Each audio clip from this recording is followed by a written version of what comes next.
The topic of today is fats, lipids, as we say in medical lingo. And fats are a very, very important topic to talk about because there is a lot of misconception and misunderstanding about this issue.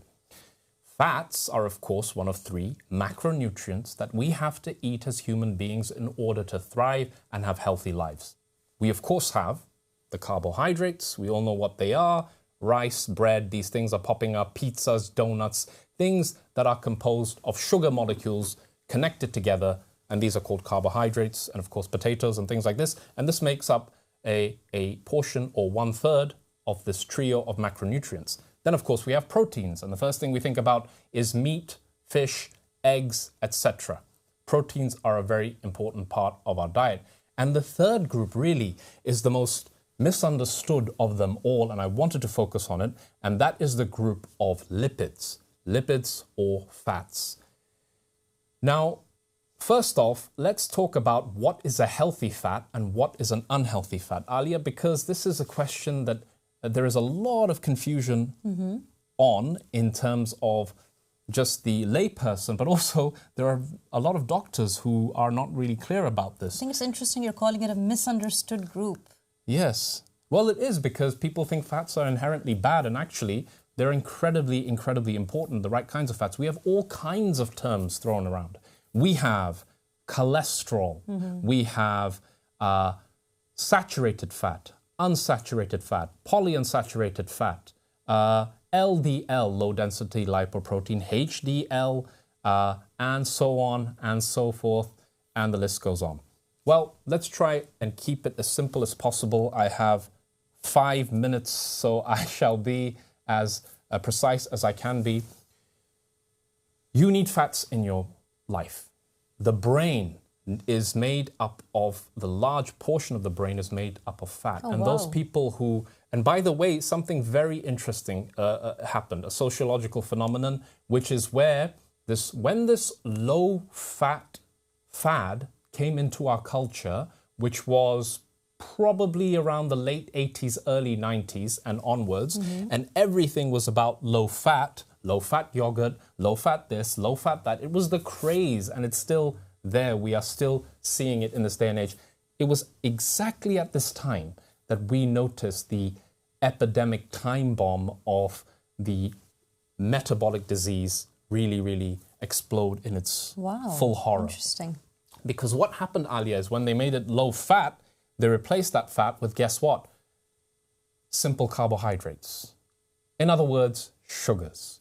More sugars and more sugars replaced, the calories became taken away from fat, and added to it were more of the unhealthy fats and the carbohydrates. And this is why we had the huge epidemic that suddenly took off when the so-called low-fat phenomenon began. Interesting. Now, you must have fats. You have to have fats. Your brain, the myelin sheath around your neurons in your nerves is all fat.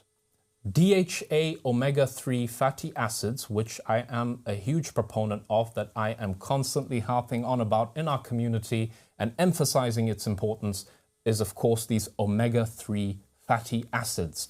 The DHA component of it that is written is we know it helps in cognitive function.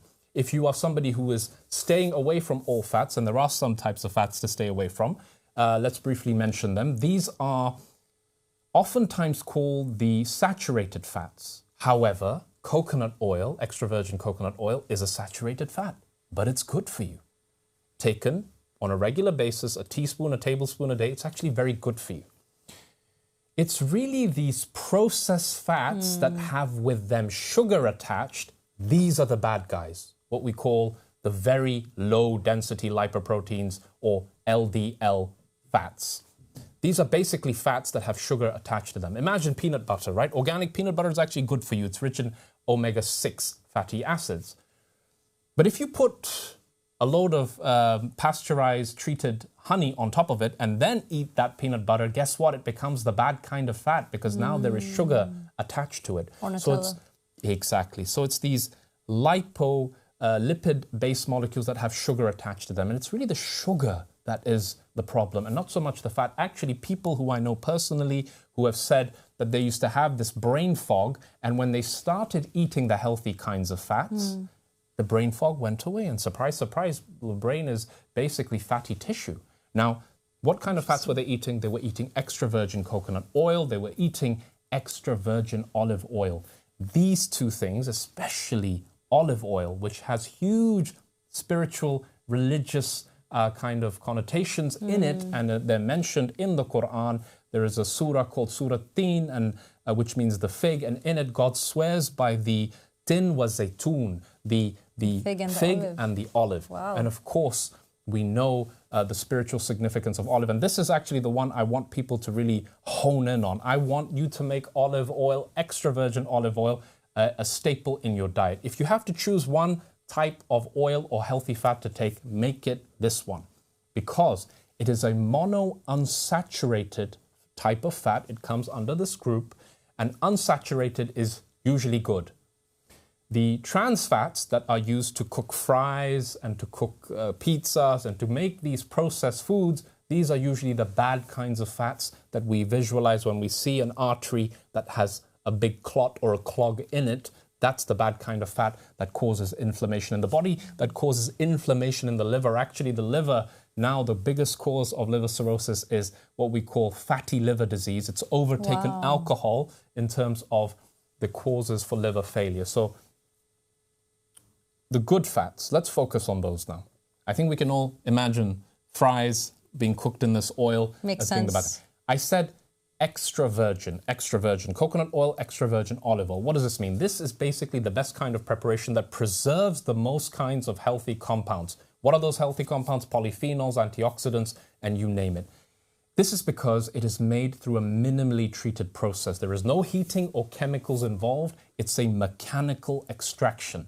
The olive oil is squeezed, the olives rather are squeezed, and the oil is taken out, filtered, put into a bottle, and you take it.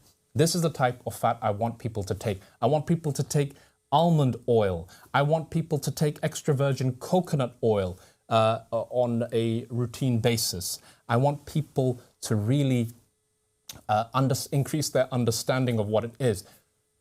Lipids make up the membrane of every single cell in your body, and cholesterol gives it integrity. Cholesterol is a good thing, not an evil thing.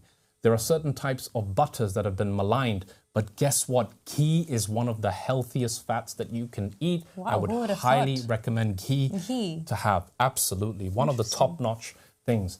And then, of course, coconut oil, which are medium-chain fatty acids.